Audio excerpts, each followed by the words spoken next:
الحمد للہ الذی ذی العزت والعلا والصلاة والسلام علی سید الانبیاء شمس الضحیٰ بدر الدجا نور الہدی منبع الجود والعطا اما بعد اعوذ باللہ من الشیطان الرجیم بسم اللہ الرحمن الرحیم قل للمؤمنین یغضوا من ابصارہم صدق اللہ العظیم وصدق رسولہ النبی الکریم ونحن علی ذلک لمن الشاہدین والشاکرین والحمد للہ رب العالمین ان اللہ وملائکتہ یصلون علی النبی یا ایہا الذین آمنوا صلوا علیہ وسلموا تسلیما الصلاة والسلام علیک یا سیدی یا رسول اللہ وعلی آلک واصحابک یا سیدی یا حبیب اللہ۔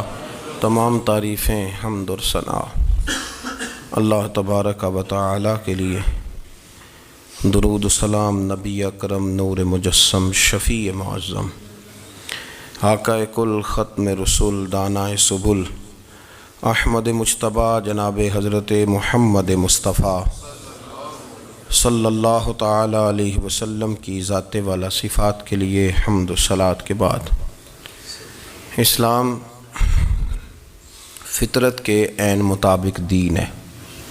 نبی پاک صلی اللہ تعالیٰ علیہ وسلم نے فرمایا ہے کہ میں اخلاق عالیہ کی تکمیل کرنے کے لیے دنیا میں آیا۔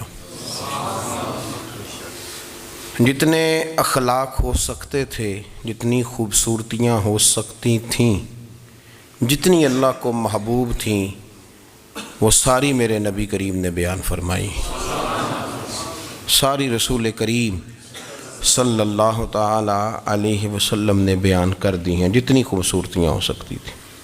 کچھ لوگ ایسے ہوتے ہیں جو بیچارے بائی نیچر ہی کچھ پریشانیوں کا شکار ہوتے ہیں، اور قرآن مجید نے جو ارشاد فرمایا نا کہ کچھ لوگ نفس کی خواہش کو اپنا خدا بنا لیتے ہیں، تو وہ بلا وجہ بھی بہت ساری باتیں کرتے ہیں جن کا کوئی وجود نہیں ہوتا۔ عورت کو حقوق دلانے کے لیے بہت سارے لوگ بہت ساری غلط باتیں کرتے ہیں۔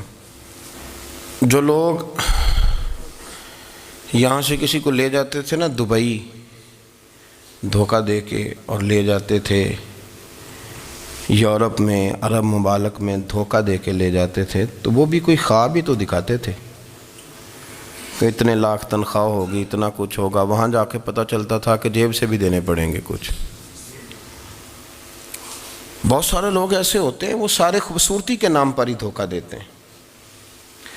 آپ کو پتہ ہے کہ جو آدمی کسی کو لالچ دیتا ہے تو کسی کو لوٹنے کے لیے اسے لالچ دینا بڑا ضروری ہوتا ہے۔ لوگ پہلے لالچ دیتے ہیں پھر لوٹتے ہیں، پہلے مکمل لالچ دیتے ہیں، یہ چیز مل جائے گی، یہ چیز مل جائے گی۔ لوگ مکمل لالچ دیتے ہیں، اس کے بعد پھر لوٹتے ہیں۔ اور اگر لالچ نہ دیں تو کوئی آدمی قابو آئے گا؟ لوگ لوٹتے ہیں لالچ دے کر۔ اچھا، اب وہ جو جس کو لالچ دیا جا رہا ہوتا ہے وہ کہہ رہا ہوتا ہے کہ نہیں نہیں تمہیں نہیں پتا، وہ اس وقت ماننے کو تیار نہیں ہوتا۔ وہ کہتا ہے اتنی خوبصورت باتیں کر رہا ہے، اتنی اچھے پیغام دے رہا ہے، تم میرے دشمن ہو، تم مجھے منع کر رہے ہو۔ ہوش تب آتی ہے کہ جب سب کچھ لٹ جاتا ہے۔ عورت کو ویسے بھی قابو کرنا بڑا آسان ہوتا ہے۔ اعلیٰ حضرت بریلوی رحمۃ اللہ علیہ فرماتے ہیں بیٹیاں نازک شیشیاں ہوتی ہیں، ان کو تو ذرا سی چوٹ لگے تو ٹوٹ جاتی ہیں۔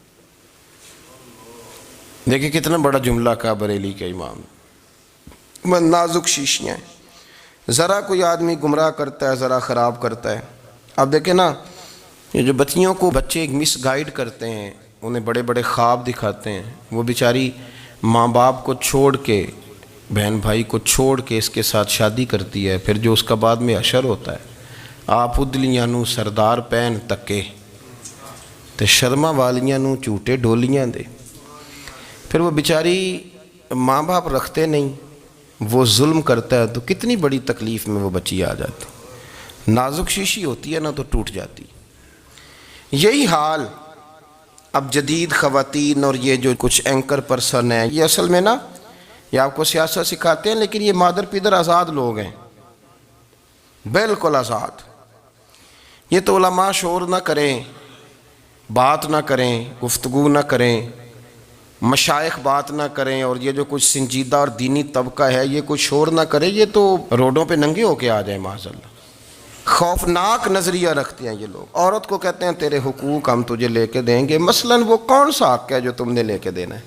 میرے نبی کریم صلی اللہ علیہ وسلم نے اس کو بیٹی بھی بنایا ہے، اس کو بہن بھی بنایا ہے، اس کو ماں بھی بنایا ہے، اسے بیوی کا عالی شان رتبہ بھی عطا فرمایا ہے. اور چونکہ بیٹی کا بھی حق بڑا بیان کیا جاتا ہے، بہن کا بھی، ماں کا بھی. اور بیوی کے معاملے میں لوگ سمجھتے ہیں کہ زیادہ بات نہیں کرنی چاہیے، شاید مسئلہ خراب ہو جائے. حالانکہ نبی پاک صلی اللہ تعالیٰ علیہ وسلم نے بیوی کے بارے میں پتہ کیا فرمایا؟ فرمایا جب تم نکاح کر لیتے ہو تو اپنا ایمان محفوظ کر لیتے ہو. اب میں اس کی شرح نہیں کرتا، اب خود کر لیجئے گا کہ وہ ایک ایسی شخصیت ہوتی ہے کہ جس کی موجودگی میں آپ کا ایمان محفوظ ہے. اب میں نہیں سمجھتا کہ اس سے بڑی بات کوئی اور ہو سکتی ہے، جس کی موجودگی میں آپ کا ایمان. اور بھئی یہ حدیث پاک عرض کر رہا ہوں، نکاح جب کوئی کر لے تو اس نے اپنا ایمان مکمل کر لیا. اس کا معنی یہ ہوا کہ آپ کا ایمان محفوظ ہے اس کی موجودگی میں. تو اس سے زیادہ بھی، یعنی ایمان سب سے قیمتی چیز ہے نا، تو اس کے محفوظ ہونے کی وجہ حضور نے نکاح بیان کر دی. اب میرا خیال ہے بی بی اگر کوئی اس سے بڑا حقوق مانگے گی تو بیوقوفی کرے گی. اتنا بڑا درجہ نبی کریم نے اسے عطا کر دیا، اتنا بڑا مقام دے دیا کہ تو خاوند کے ایمان کے محفوظ ہونے کا ذریعہ بن گئی ہے. عورت کو جو حقوق رسول کریم صلی اللہ تعالیٰ علیہ وسلم نے عطا فرمائے، نبی پاک نے جو حقوق دیے، دیکھیں نا، حضرت عبداللہ ابن عمر رضی اللہ تعالیٰ عنہ کی اہلیہ بیمار تھی تو جلدی سے وہ آئے. تو جب بہت جلدی ہو، سفر بڑا شدید تھا، تو آپ نے جلدی سے نماز ادا کی، جلدی سے چلے. آپ کے خادم کہنے لگے حضور خیریت ہے؟ فرمایا میری بیوی بیمار ہے. تو اس نے عرض کی حضور آپ کی اہلیہ بیمار ہے. تو آپ نے نماز بھی جلدی سے پڑھی، سفر بھی جلدی کیا. تو فرمانے لگے یہ وہ چیزیں ہیں جو ہمیں مدینے والے رسول نے سکھائی. آپ اس کیفیات کو سمجھیں کہ حضور صلی اللہ علیہ وسلم نے درس دیا. اور پھر ایک اور بہت بڑی بات، یہ فضیلت کسی اور کو نہیں دی. جو عورت کو حضور نے فضیلت دی، یہ فضیلت کسی اور کو نہیں دی. کبھی حضور نے فرمایا کہ تمہارا ابا تمہارے ساتھ بہت سخت رویہ کرے تو تم نے اس کو اس سختی پر داد دینی ہے. فرمایا چلو اگر وہ زیادتی بھی کرے تو تم نے اس کے ساتھ سلوک اچھا ہی کرنا ہے. لیکن آپ ایک بات کو سمجھے نا کہ بچے کے بارے میں، بیٹے کے بارے میں، بیٹی کے بارے میں فرمایا 10 سال کے ہو کے نماز نہ پڑھیں تو سختی کرو، تمہارا ڈنڈا بھی لٹکنا چاہیے. بہت ساری جگہوں پہ بہت سارے لوگوں کے لیے سختی کا حکم دیا، لیکن عورت کے لیے حضور نے جو جملے کہے، اصل میں ہم سمجھتے ہیں کہ یہ ایک بات ہے، مشہور ہو گئی ہے روایت حدیث، تو بس اس کے پس منظر پر اور جملوں کے حسن پر شاید معاذ اللہ غور کرنے کی ضرورت نہیں. ذرا اس لفظ کی تاثیر پر غور کریں.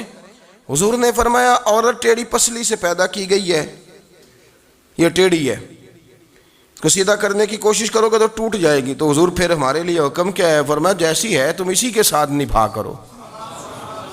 آپ سمجھیں کہ اتنا محفوظ حضور نے درجہ دے دیا بی بی کو، اتنا محفوظ کہ فرمایا غلطی بھی ہو تو میرے غلاموں تم اس کے ساتھ نبھا کرو، گزارا کر لو. کو کیا اور حق چاہیے عورت کو جس کو اس کی غلطیوں سمیت نبی پاک نے قبول کرنے کا حکم دے دی کہ اس کی کمزوریوں سمیت قبول کر لو. اب اس کو اور کیا کوئی کمزوریوں سمیت قبول کرتا ہے؟ کبھی آپ دکان پہ بیٹھے ہو تو آپ کہیں بھی اس میں یہ بھی غلطی، میرے مال میں یہ بھی کمزوری ہے، یہ بھی کمزوری ہے، یہ بھی کمزوری ہے، تو کر لے قبول. کرتا ہے کوئی؟ کوئی شخص ایسا ہو جو کسی چیز کی کمزوریاں بیان کر کے کہ اسے قبول کرو؟ پر رسول کریم صلی اللہ تعالیٰ علیہ وسلم نے نا ہمیں سبق دیا، حضور نے ہمیں درس دیا، نبی پاک نے ہمیں پیغام دیا. فرمایا یہ ٹیڑھی ہے، سیدھی کرنے کی کوشش کرو گے تو بیچاری ٹوٹ جائے گی، تو اس کے ساتھ نبھا کر جاؤ. آپ میری بات کو سمجھیے گا. چلیں میں اس پر ایک اور بخاری مسلم کی حدیث پڑھتا ہوں. حضرت سلمان فارسی رضی اللہ تعالیٰ عنہ اور حضرت ابو دردہ کے درمیان بھائی چارہ تھا۔ مکے سے مدینے جب لوگ آئے تو حضور نے بھائی بھائی بنایا تھا، ان کے درمیان بھائی چارہ تھا، تو ابھی پردے کی آیات نازل نہیں ہوئی تھیں تو لوگ ایک دوسرے کی طرف جاتے تھے۔ حضرت سلمان فارسی رضی اللہ تعالیٰ عنہ حضرت ابو دردہ رضی اللہ تعالیٰ عنہ کے گھر میں تشریف لے گئے تو دیکھا کہ ان کی بیوی بڑی غمگین بیٹھی ہیں۔ تو ہم نے فرمایا بہن کیا ہوا؟ تو کہنے لگی تمہارے بھائی کو دلچسپی کوئی نہیں رہی، ہر روز روزہ رکھ لیتا ہے اور ساری رات نفل پڑھتا ہے۔ حضرت سلمان فارسی کہنے لگے ٹھیک ہے کر لیتے ہیں بندوبست۔ نماز دین ہے کہ نہیں؟ دین ہے نا یہ چیزیں۔ لیکن حضرت سلمان فارسی جناب ابو دردہ سے کہنے لگے آج میں نے تیرے گھر میں رہنا رات کو، کیونکہ وہ تو ساری رات نماز پڑھتے تھے، نفل پڑھتے تھے۔ انہوں نے کہا ٹھیک ہے، ایک بستر لا کے بچھا دیا حضرت سلمان فارسی کے لیے۔ سلمان فارسی فرمانے لگے دوسرا بھی لا۔ کہا وہ کیا کرنا ہے؟ فرمانے لگے تو نے بھی سونا ہے، میں نے بھی سونا ہے، تو نے بھی سونا ہے، عشاء پڑھیں گے اور پھر دونوں سوئیں گے۔ کہا میں نے تو نماز پڑھنی ہے۔ فرمایا تہجد کے وقت اٹھ کے پڑھیں گے، اللہ کے رسول بھی رات آخری حصے میں جا کے نماز پڑھتے ہیں۔ ادھر ساتھ سلا لیا، وہ تھوڑی کو دیر سوئے، اب عادت تھی ساری رات اٹھنے کی، ذرا اٹھنے لگے بستر سے تو حضرت سلمان فارسی فرمایا چپ کر کے سو جا، وہ بڑی رات پڑی ہوئی، چپ کر کے سو جا۔ وہ لیٹ گئے، پھر اٹھنے لگے تو فرمایا سو جا چپ کر کے، بڑا ٹائم ہے۔ سحری کے وقت اٹھے، نفل پڑھے، ان کا ارادہ تھا روزہ رکھنے کا، تو فرمانے لگے کل رکھا تھا نا نفلی روزہ؟ جی رکھا تھا۔ پرسوں بھی رکھا تھا، ترسوں بھی رکھا تھا۔ فرمایا آج نہیں رکھنا، آج میں تیرا مہمان ہوں، سارا دن کٹھے مل کے روٹیاں کھائیں گے، آج نہیں روزہ رکھنا، سلا دیا۔ اب حضرت ابو دردہ رضی اللہ تعالیٰ عنہ کہہ تو کچھ نہ سکے، پر کہنے لگے سلمان تم پتہ تم کیا کر رہے ہو؟ نہ تم نے مجھے رات اٹھ کے زیادہ نفل پڑھنے دیے، سویرے روزہ نہیں رکھنے دیا۔ تو حضرت سلمان فارسی کہنے لگے کوئی لمبی بات تو نہیں نا، چلتے ہیں نا ابھی فجر میں مسجد نبی میں، تو نبی پاک کو بتاتے ہیں سرکار دو عالم علیہ السلام کی خدمت میں تو اپنی بات کرنا، میں اپنی کروں گا، حضور نتیجے کا اعلان فرما دیں گے، بات طے ہو جائے گی۔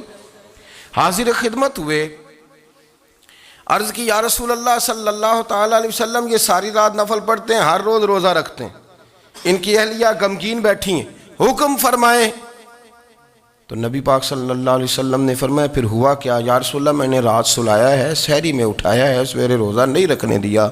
نبی پاک نے فرمایا سلمان فارسی نے ٹھیک کیا ہے، سلمان فارسی نے ٹھیک کیا۔ پھر حضور نے فرمایا، نبی کریم نے فرمایا ابو دردہ تیرے اوپر اگر اللہ کا حق ہے، اس کے رسول کا حق ہے، دین کا حق ہے، تو فرمایا تیری آنکھ کا بھی تیرے اوپر حق ہے، تیرے وجود کا بھی تیرے اوپر حق ہے۔ یہ حضور نے فرمایا تیرے بچوں کا بھی تیرے اوپر حق ہے، تیری بیوی کا بھی تیرے اوپر